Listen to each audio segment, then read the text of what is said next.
તો બનાસકાંઠામાં પણ સમી સાંજે વરસાદી માહોલ જામ્યો, જેમાં ધાનેરા તેમજ ભાભરમાં શિયાળે ચોમાસા જેવો માહોલ જોવા મળ્યો। શહેર અને ગ્રામીણ વિસ્તારમાં કમોસમી વરસાદી ઝાપટું પડ્યું। બનાસકાંઠામાં સવારથી જ વાદળછાયું વાતાવરણ હતું, ત્યારે ખેતરમાં ઉભેલા પાકને નુકસાન થવાની ખેડૂતોને ચિંતા છે। તો બનાસકાંઠામાં પણ સમી સાંજે વરસાદી માહોલ જામ્યો હતો, જેમાં ધાનેરા ભાભરના અલગ અલગ વિસ્તારમાં ભર શિયાળે ચોમાસા જેવો માહોલ જોવા મળ્યો છે।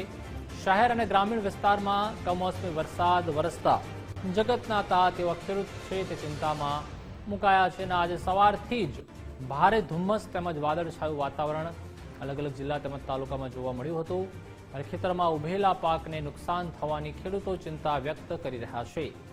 તો વર્ષ 2025 ખેડૂતો માટે સારું નથી રહ્યું। ઉત્તર ગુજરાતના ખેડૂતો હોય, સૌરાષ્ટ્ર, કચ્છ, દક્ષિણ ગુજરાતના ભારે વરસાદ અને માવઠાના કારણે પણ લીલા દુષ્કાળ જેવી પરિસ્થિતિનું નિર્માણ થયું હતું। ત્યારે આજે 31 ડિસેમ્બર છે, છેલ્લો દિવસ છે 2025, તો તેમાં પણ ખેડૂતોને સહન કરવાનો વારો આવ્યો છે। અને ખાસ કરીને જે રવિ પાક જે ખેડૂતોએ વાવ્યો છે, ઉગાડ્યો છે, તેમાં ભારે નુકસાન જવાની ભીતિ છે તે સેવાઈ રહી છે। તો બનાસકાંઠામાં પણ વરસાદ વરસ્યો હતો।